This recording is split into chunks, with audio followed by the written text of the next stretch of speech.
et je m'adresse à tous les Banyarwanda au nom du peuple congolais. Sérieux? Vous êtes le seul peuple au monde qui n'arrive pas à comprendre le concept de la naturalisation ou quoi? Vous pouvez prendre les noms de toutes les montagnes du Kivu. Les Banyamulenge ne sont pas des Congolais. Ok? Bonjour, je m'appelle Jenny Fouti. Kosidingo Kosi Fwakumenga. Je suis Bénin Congo, je suis Mou-Congo, je le dis, je l'assume et je le proclame. Je suis congolaise et je m'adresse à tous les Banyarwanda au nom du peuple congolais. Chers Banyarwanda, immigrés de 1950 et réfugiés du génocide de 1993 en RDC, sachez une chose, les Banyamulenge ne sont pas des Congolais, ok? Les Banyamulenge n'existent pas. Ok? Vous pouvez prendre les noms de toutes les montagnes du Kivu et en faire votre tribu. Cela ne vous fera pas devenir Congolais d'origine. Ok? Appelez-vous si vous voulez Banyamulenge, Banyaragongo, Banyamikeno, Banyamuragira, et même Banyavirunga. Vous ne serez pas Congolais d'origine et vous n'aurez pas Minembwe. Si la loi du 20 juin 61 a fait de vous des Congolais, sachez que c'est juste une régularisation qui vous a été accordée. Mais rappelez-vous de la loi du droit du sol en France, qui donnait automatiquement la nationalité française à tout enfant né des parents étrangers sur le sol français. Mais cette loi ne leur donnait pas la nationalité d'origine. Ne confondez pas la naturalisation à la nationalité d'origine. Sérieux? Vous êtes le seul peuple au monde qui n'arrive pas à comprendre le concept de la naturalisation ou quoi? La naturalisation, c'est l'acquisition d'une nationalité ou d'une citoyenneté par un individu qui ne la possède pas à sa naissance. Depuis quand des étrangers naturalisés dans un pays d'accueil peuvent réclamer le droit d'être reconnus comme des entités d'origine? Allô? Est-ce parce que la conférence du Congo, faussement appelée la conférence de Berlin, a qualifié la RDC comme une zone de libre-échange, où vous aussi vous venez prendre votre part? Le coltan, l'uranium, le pétrole, le cuivre, le gaz et autres richesses de la RDC que vous pillez par vos génocides, boucheries, hécatombes, pogroms, dévastation, destruction du peuple congolais ne vous suffisent plus? C'est quoi au juste? Vous avez plus d'espace dans votre montagne ou quoi? On vous a dit que la RDC était à vendre? Mais il paraît que le Rwanda est devenu un pays développé, avec une technologie à la pointe. Et pourtant, il semble, d'après le journal du net de 2019, que votre PIB par habitant est de 830 $.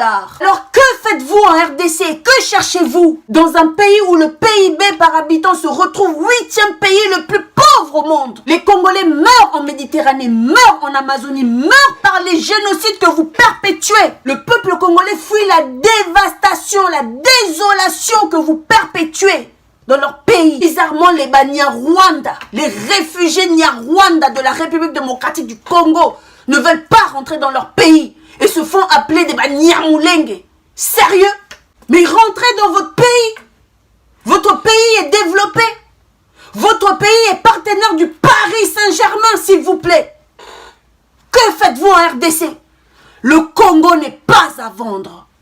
Vous pouvez aller pleurer chez Trump, Macron, la reine Elisabeth, Angela Merkel, Poutine et même Satan le diable Lucifer. Qu'il vous donne Minembwe, vous n'aurez rien. Le peuple congolais ne lâchera pas un seul centimètre de la République démocratique du Congo.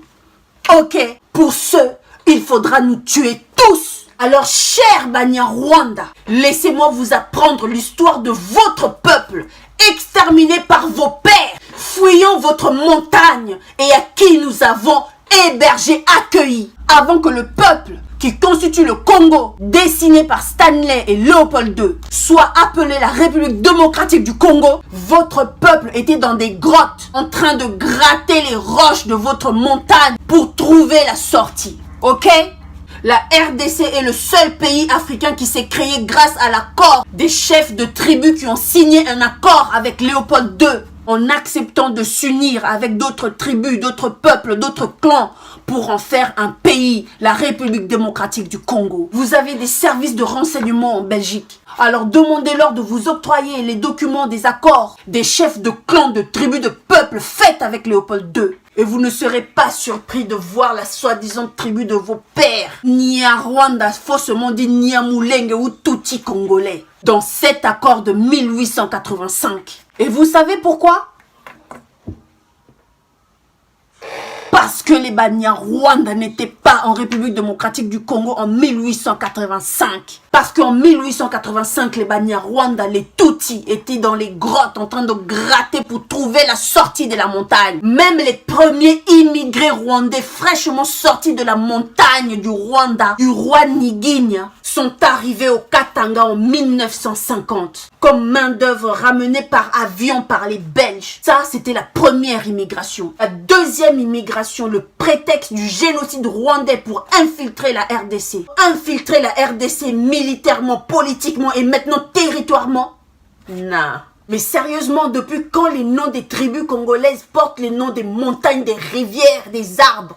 Au lieu de courir vers tous ceux qui ont tracé l'Afrique pour demander une reconnaissance de terre, vous auriez dû tout d'abord vous renseigner sur le fait qu'en RDC, les terres appartiennent aux clans, les clans aux tribus, les tribus au peuple. Alors dites-nous de quel clan appartenez-vous et nous vous dirons quelle terre vous appartient. Pour 3000 ressortissants Banyarwanda, faussement dit Banyamulenge, vous demandez des terres en République démocratique du Congo. Alors que devraient demander plus de 70 000 ressortissants congolais en France?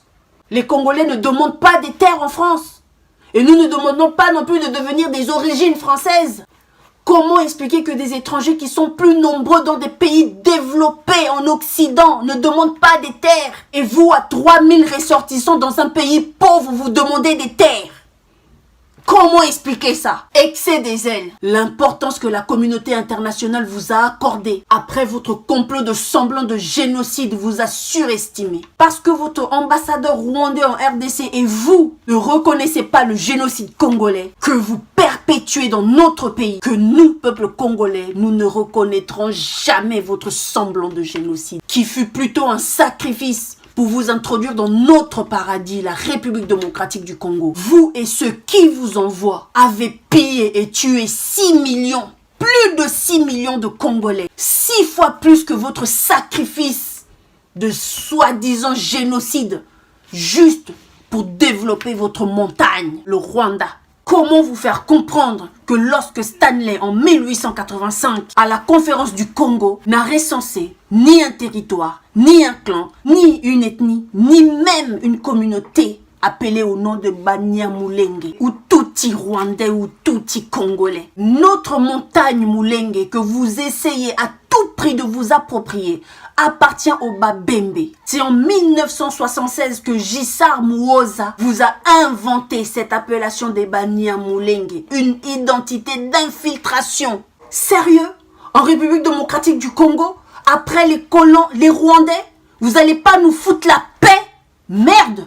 Trop, c'est trop. Non à la balkanisation à la République démocratique du Congo. Monsieur Tshilombo, où est l'ordonnance de l'annulation de la commune de Minembwe? Qu'on en finisse. Gare à vous, monsieur Tshilombo, car vous aussi, vous allez être désigné dans le rapport mapping. Et nous n'allons pas le laisser passer comme ça. Le rapport mapping va prendre surface et nous allons vous juger tous un à un. Alors, cher Banyamulenge, écoutez le message que j'ai pour vous de la part de Nzambi Mpungutulendo, le véritable Nzambe créateur et protecteur du peuple congolais. Rentrez chez vous. N'oubliez pas de laisser derrière vous la nationalité congolaise. N'oubliez pas de laisser derrière vous tout projet de balkanisation de la République démocratique du Congo. N'oubliez pas de laisser derrière vous toute intention d'éterniser le génocide envers le peuple élu de Nzambe. Sinon, voici le sort. Comme votre Dieu a dit à Josué de faire à Haï, le peuple Congo, des vaillants guerriers envahiront votre montagne que vous appelez pays Rwanda. Vous feront la guerre et éliminera tous ceux qui respirent. Votre montagne s'écroulera et deviendra une prairie. Le Congo n'est pas à vendre. Le Congo n'appartient plus à Léopold II. Le Congolais n'appartient pas à l'Union européenne, ni à la communauté internationale. Le Congo appartient aux clans, aux tribus, aux ethnies et au peuple congolais. Vous ne toucherez pas à Minembwe. Croyez-moi.